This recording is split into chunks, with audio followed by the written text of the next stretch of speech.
আসসালামু আলাইকুম। আমি অহিংস আনোয়ার কে মোর্শেদ, আমার বন্ধু, শুভাকাঙ্ক্ষী এবং প্রিয় দেশবাসীর প্রতি রইল আমার শুভেচ্ছা, শুভকামনা।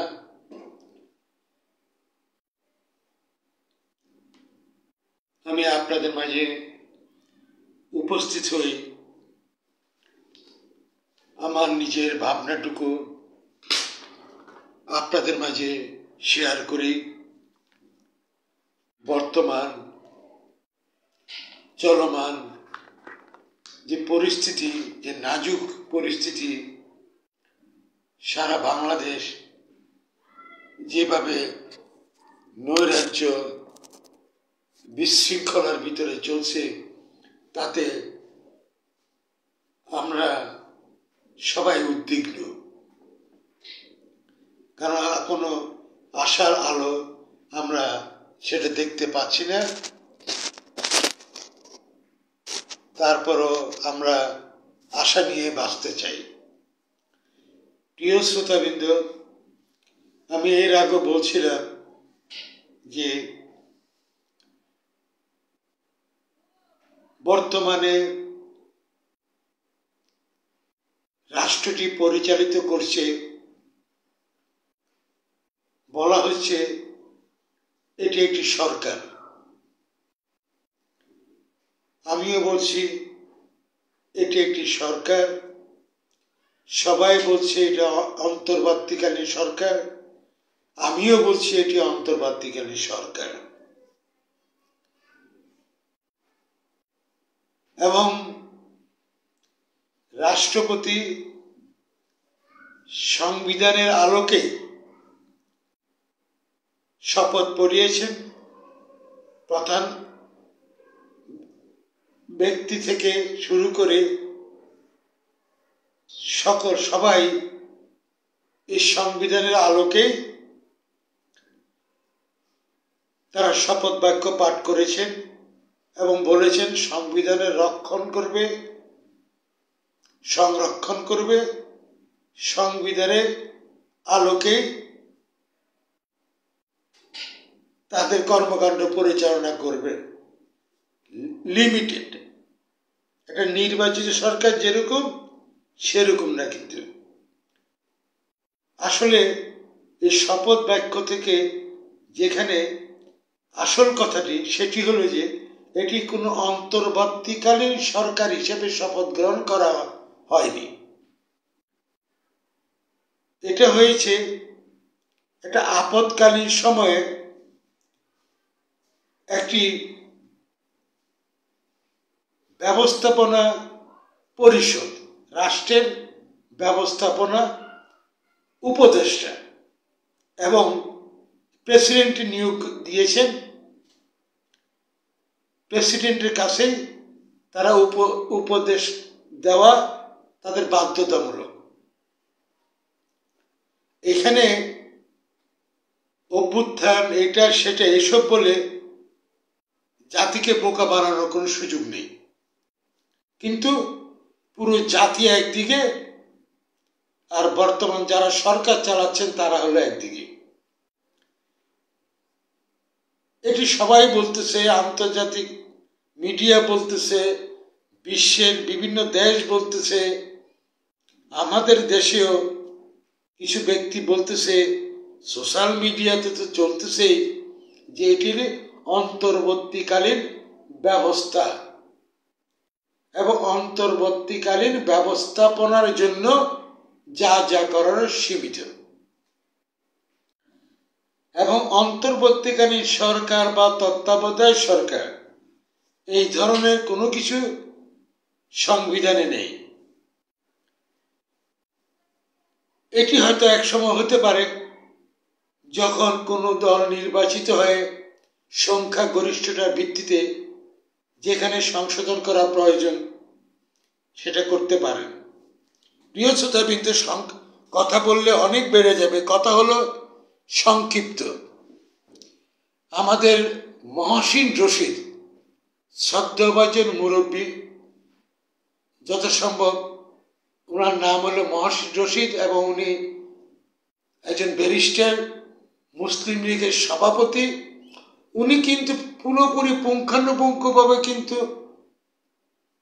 বলে দিয়েছেন 106 ধারার প্রেক্ষিতে রাষ্ট্রপতি সুপারিশ চাইতে পারেন সর্বোচ্চ আদালতের কাছে। রাষ্ট্রপতি কিন্তু চান নাই, চেয়েছেন আইন মন্ত্রণালয়। আইন মন্ত্রণালয়ের কোনো অধিকার নেই, তার কোনো ভিত্তি নেই, চাইতে পারেন না। ঠিক আছে, চাইছেন, ওনারা বাহু বলে আসছেন, চাইলেন। এখন সেই জায়গাগুলিতে যে 106 ধারা মোতাবেক রাষ্ট্রপতি যে শপথ বাক্য পাঠ করালেন, যে অন্তর্বর্তীকালীন ব্যবস্থার প্রেক্ষিতে ব্যবস্থাপনা পরিষদ বা ব্যবস্থাপনা উপদেষ্টা পরিষদ গঠন উনি করেছেন। এই 106 উনার প্রতি আমি কৃতজ্ঞ, মহসিন রশিদ সাহেবের প্রতি। উনি কোথাও এটার কোনো নথি পান নাই, এটা বলে দিয়েছেন। তাহলে জাতির সাথে এটি এখন পর্যন্ত যারা রাষ্ট্র পরিষদ তারা কিন্তু পরিষ্কার করেন নাই। তার মানে কি হলো যে ডালমে কুছ কালা হ্যায়, বলার কিছু নাই। তো এখন কেউ কেউ এই জন্য বলছে আমরা কি নির্বাচনের জন্য আসছি? তা আপনাদের বাপের রাষ্ট্র, আপনারা কি করবেন? এনে জোর করে বসে থাকবেন, এই তো? আপনার জোর করে বসে, আপনাদের শক্তি, অনেক বড় শক্তি আছে, জনগণকে জিম্মি করে যা খুশি তাই আপনারা করবেন। আইন কানুন তোয়াক্কা করবেন না, সংবিধানও ফালাই দিবেন। অথচ সংবিধানের আলোকে আপনাদেরকে শপথ নেওয়া হয়েছে যে আপৎকালীন ব্যবস্থাপনা পরিষদ বা ব্যবস্থাপনা উপদেষ্টা পরিষদ। প্রিয় শ্রোতাবৃন্দ, আমি এটা বারবার বলেছি যে এটি একটি সামগ্রিক যদি চিন্তা করা যায়, সব কিছুতে পুরোপুরি তাহলে রাষ্ট্র স্থিতিশীল হওয়া তো দূরের কথা। এবং আমি দেখলাম এখনই আবার যে ওয়েবসাইটে এটা আছে এখনই, সংসদ সচিবালয়ে যে গেজেটটা প্রকাশিত হয়েছে, যে গেজেটটা প্রকাশিত হয়েছে নভেম্বরের 18 নভেম্বর 2004, হ্যাঁ 18 নভেম্বর 2024, যে অন্তর্বর্তীকালীন সময়ে জাতীয় সংসদ সচিবালয়ের কার্যক্রম সুষ্ঠুভাবে সম্পাদনের লক্ষ্য এবং আনুষঙ্গিক বিষয় বিধানকল্পে প্রণীত অধ্যাদেশ। দেখুন যে এই অধ্যাদেশে আইন, বিচার, সংসদ বিষয় মন্ত্রণালয়ের যে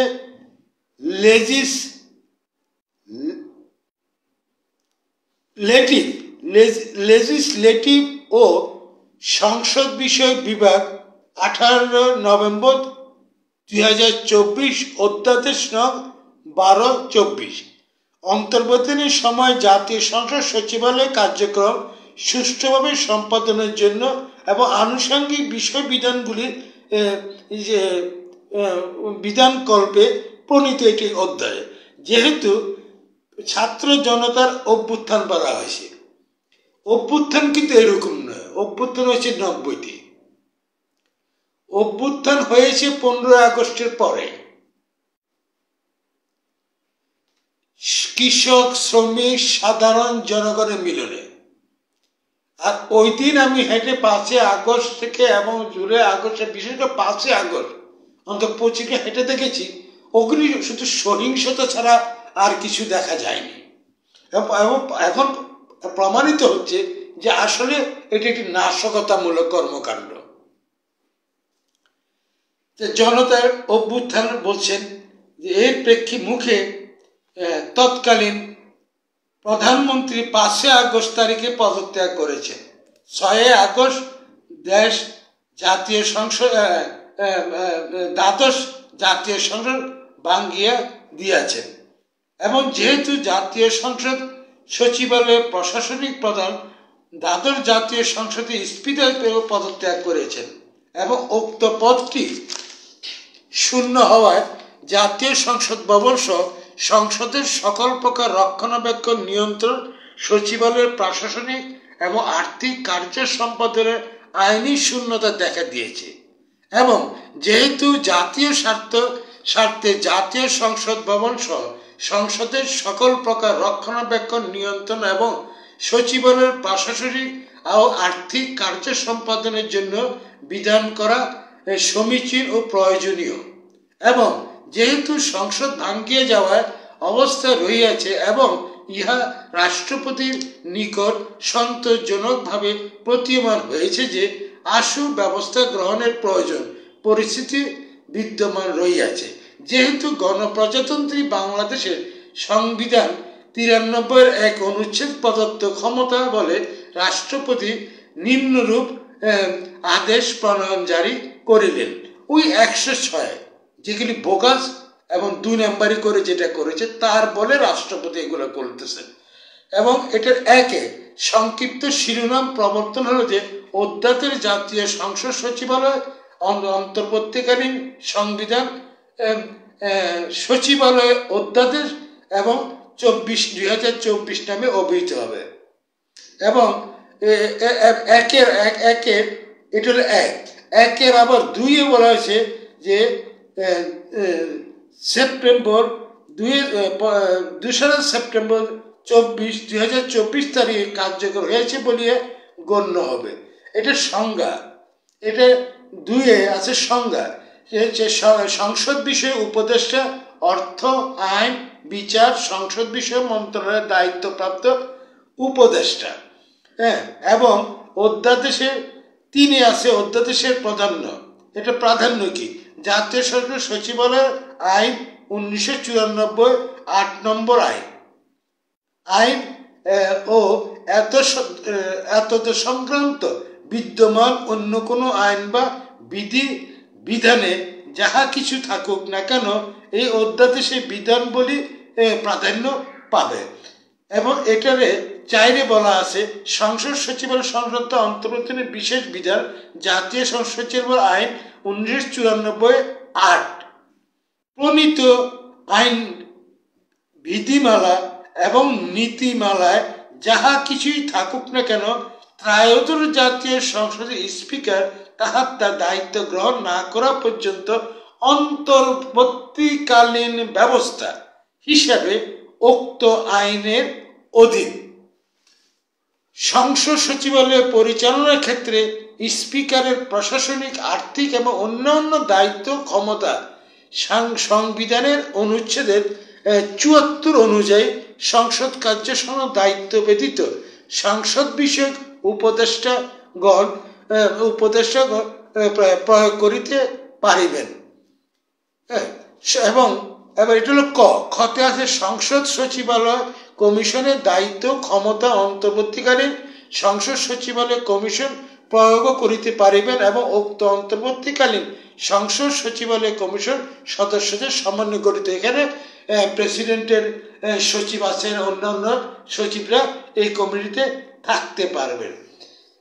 সবচেয়ে বড় কথা হলো যে আমরা এই যে একটা সরকার আমরা বলতেছি এটি তো সরকার নয়, এই ধরনের সরকার সংবিধানে নেই।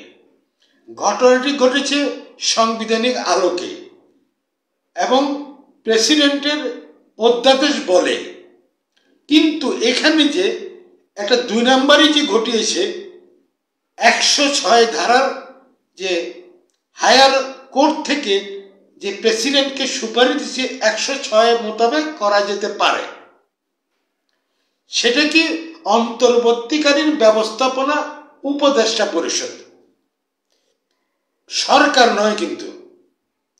এবং সেই আলোকে প্রেসিডেন্ট শপথ বাক্য পাঠ করিয়েছেন এবং সংবিধানকে রেখে, এবং যারা এটা শপথ করেছেন তারা বলেছেন সংবিধানকে সমুন্নত রাখবেন, সংবিধানে ধারণ করবেন, লালন করবেন, পালন করবেন, মানে প্রত্যেকটা কর্ম সংবিধান অনুযায়ী করবেন। এর বেশি আর কিছু বলার দরকার নেই।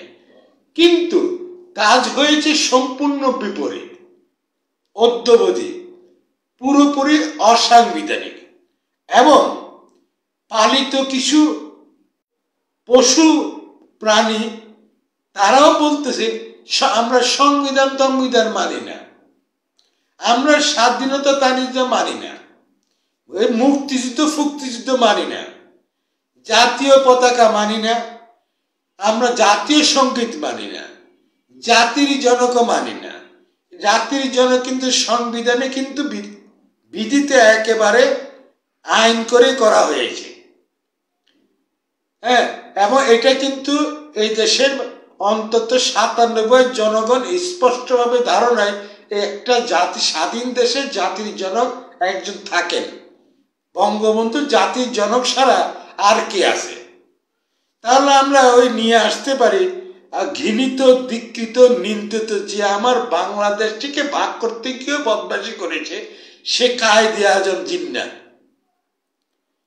বাংলাদেশে খন্দকার মুস্তাক, এই ধরনের বিশ্বাসঘাতকরা এখানে একেবারে বসে আছে ঘাপটি মেরে।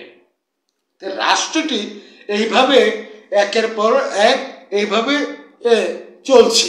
মানে এখানে আসছে একদিকে যেমন গণপতি বাংলাদেশ সংবিধান 93 অনুচ্ছেদে প্রদত্ত ক্ষমতা বলে রাষ্ট্রপতি অধ্যাদেশ প্রণয়ন এবং জারি করছেন এবং শপথ নিয়েছেন।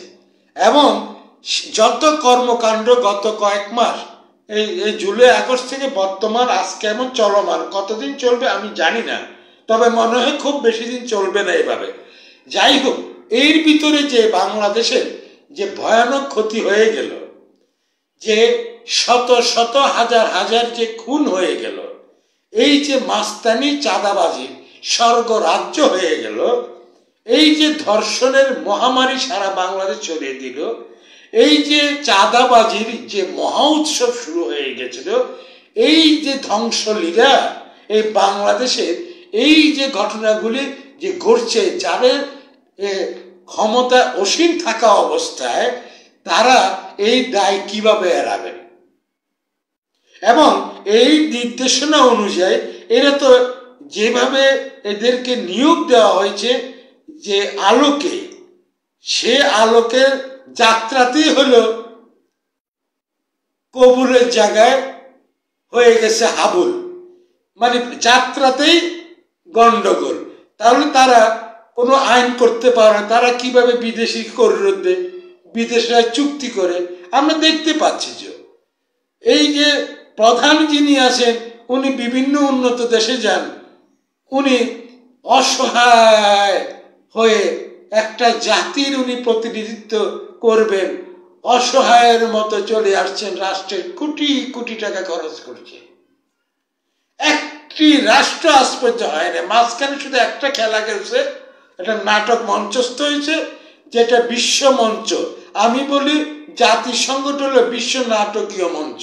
ওই মঞ্চের প্রধানকে না টুপি লাগায় এইখানে কিছু বাহানা দেখাচ্ছে যে অনেক কিছু করে ফেলছে, ঘোড়ার ডিম কিছু হয় না, যদি পারে এমনি পারে, যদি পারতো তাহলে এতদিনে রোহিঙ্গাদের ফেরতে দিতে পারতো যদি এই ক্ষমতা থাকতো।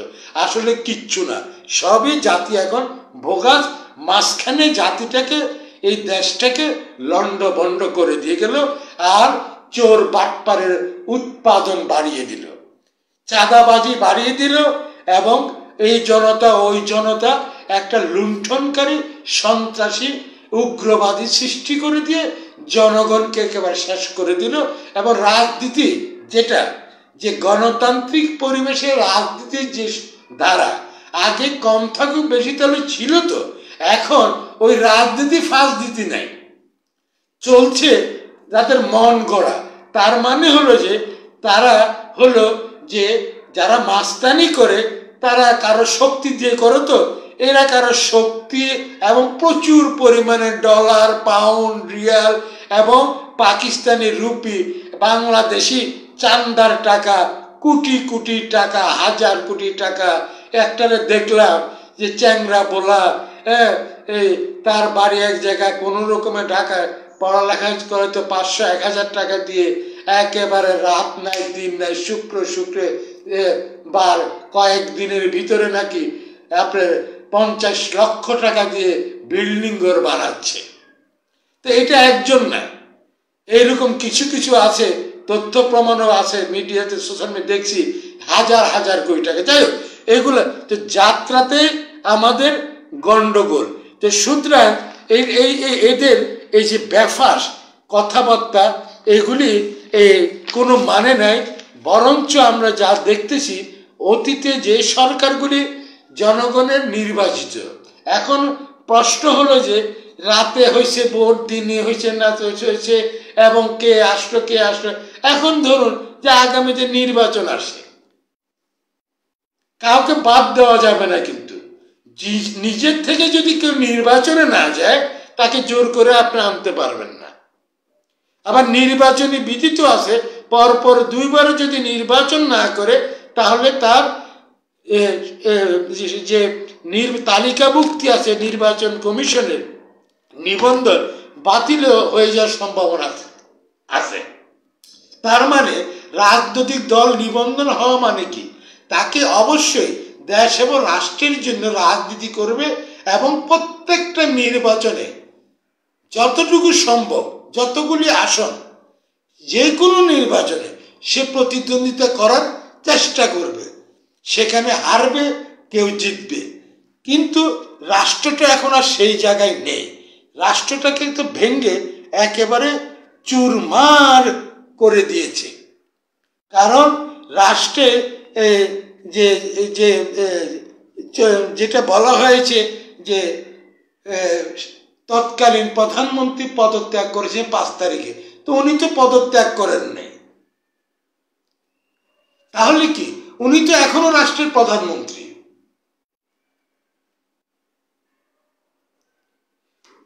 উনি এমন একটা পরিস্থিতির পিছনে নিজের জীবন বাঁচানোর জন্য এবং বাংলাদেশের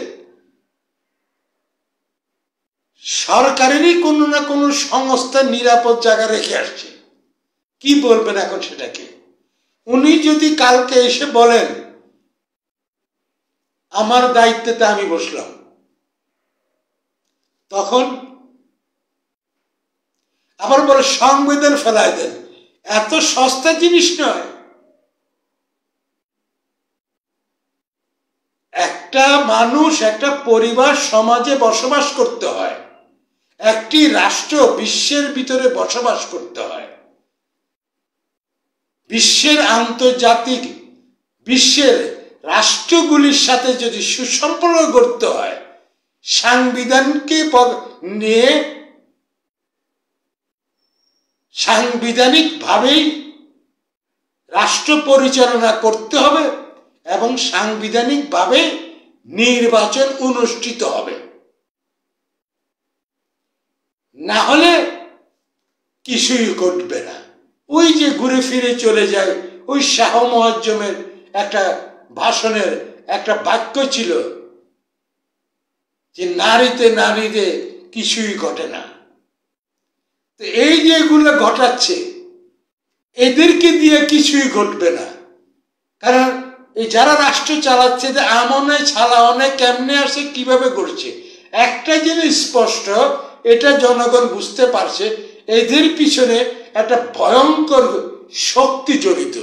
যাদের হাতে মিসাইল আছে, AK-47 আছে, এবং কি 7.62 বোরের যে স্নাইপার রাইফেলও আছে, প্রচুর পরিমাণে অর্থ আছে।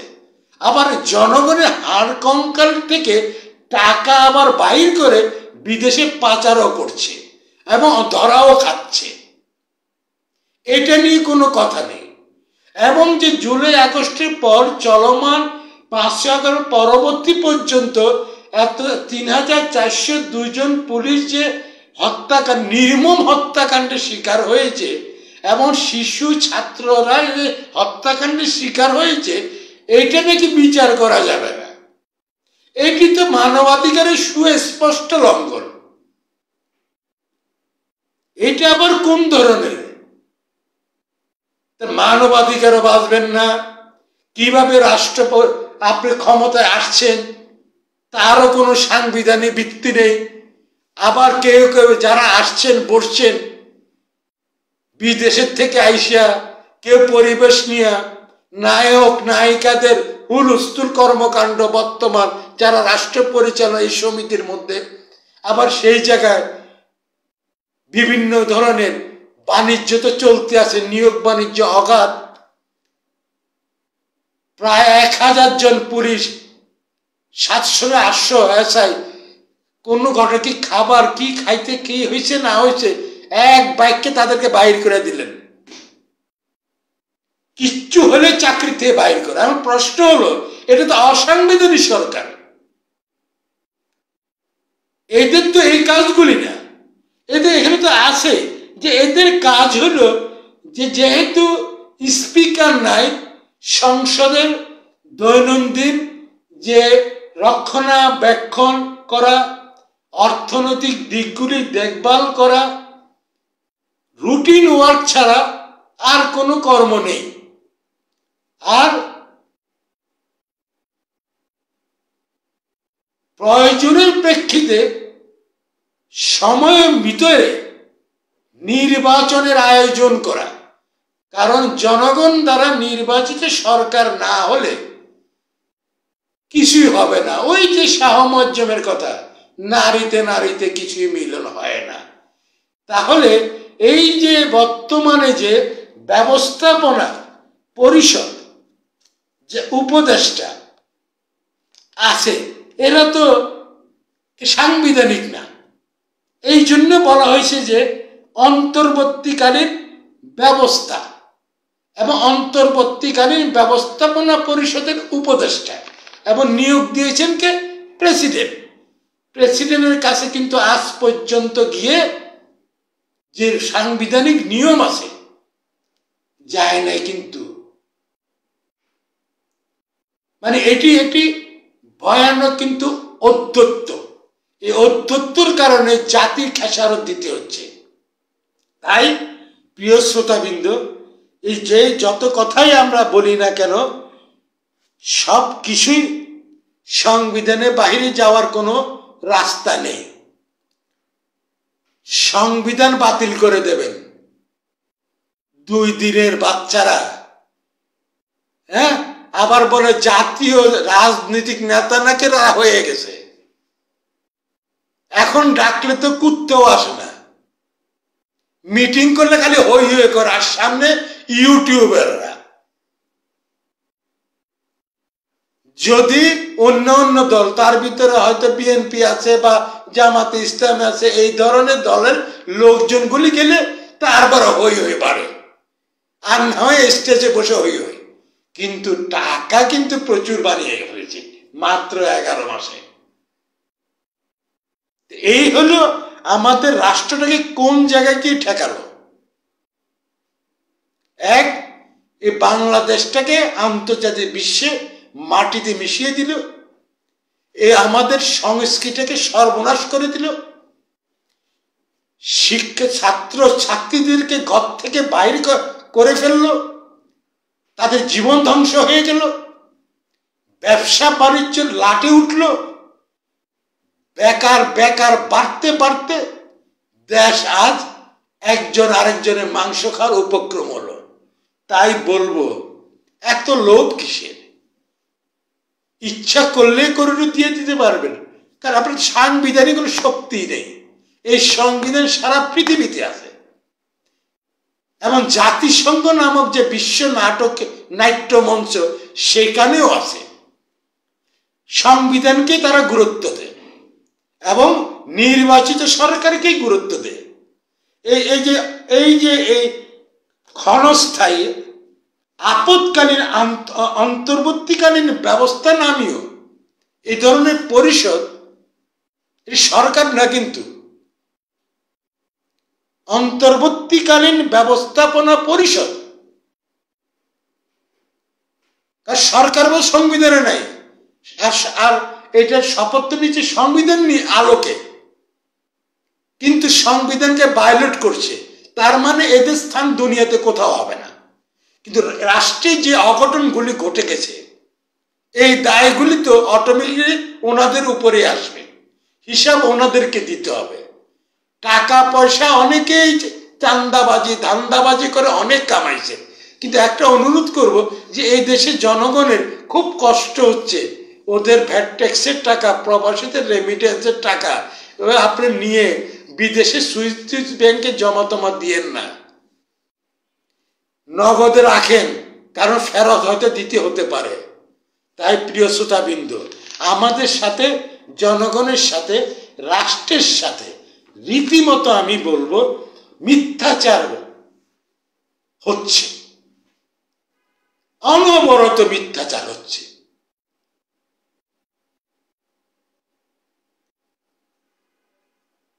আপনি দেখুন আমাদের মাইলস্টোন কলেজে একটা শিশু বা এতগুলি শিশু বাচ্চার আগুনে পড়ে কয়লা হয়ে গেল, আর ওদিকে মিটিং চলে, জুস খায় আর হাসে। এটা সাদা চামড়ারা করে, কারণ এদের শরীরের ভিতরে, এরা তো 365 দিনই মনে হয় 300 দিনে থাকে হলো ওরা, ওদের কাছে এরকম ওরা প্রায় আজকে 50 বছর যাবৎ এইভাবে চলে আসছে যে ওদের রক্তে ওই রক্ত মিশে গেছে, খালি কালারটা খালি একটু পরিবর্তন হয় নাই, আর চিন্তা চেতনাটা পরিবর্তন হয় নাই, কিন্তু অভিনয় করে ওরা, হাসে। এখানে কয়লা হয়ে গেল শিশুরা, আর মিটিং করে জুস খায় আর হাসে। এটা সবচেয়ে ভালো হবে যত সম্ভব আজকে পারলে আজকে জনগণের হাতে ক্ষমতাটা দিয়ে, এখনো যদি কিছুটা ইজ্জত আপনাদের রাখেন, আছে বলে মনে হয়, চলে যান। জনগণ বুঝবে তার রাষ্ট্রটা কোন দিকে নিয়ে যাবে। আর নিবন্ধিত রাজনৈতিক দলের সাথে আলাপ না করে, দুই একজন নিবন্ধন আর বাকি সব এগুলাকে নিয়ে কিচ্ছু ঘটবে না। ওই আবার বলি শাহ মুআজ্জমের কথা, নারীতে নারীতে মিলনে কিচ্ছু ঘটে না। এই একটা নিবন্ধিত 2-3টা দল আর বাকি সবগুলির, এগুলো যে কোন দল কে জানে, অথচ 54-56টা নিবন্ধিত দল, তাদের সাথে কোনো আলোচনা নেই। তাদেরকে অন্তত কম না হলে বাংলাদেশের প্রত্যেকটা ছোট রাজনৈতিক দলের 5-10 লক্ষ তাদের কর্মী আছে, তারা ইলেকশনে পার্টিসিপেট করে, বহু কষ্ট করে তারা নেতা হয়।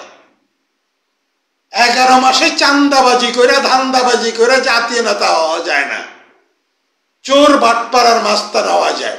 তাই বলবো এই সবগুলি ব্রিটিশ ভারতাবাজি দিয়া গেছে, পাকিস্তানি পাইকারা তো দিয়া গেছে, বাসও মেরে দিয়া গেছে, আর নতুন বাস দেওয়া শুরু হয়েছে।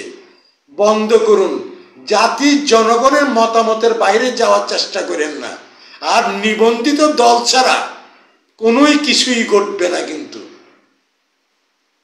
তাই বললাম, সাধু সাবধান, কারোর প্রতি হিংসা বিদ্বেষ নয়, কিন্তু হিংসা এবং বিদ্বেষ এবং আপনারা নিজেরাই তৈরি করে নিচ্ছেন। জনগণের আক্রোশ আপনারা নিজেরাই তৈরি করছেন। জনগণের আক্রোশ আপনাদের উপরে একেবারে মানে নির্ঘাত আপনাদের উপরে কিন্তু এই আক্রোশ জনগণ ঢালবে। জনগণ কিন্তু অলরেডি বলা শুরু করে দিয়েছে।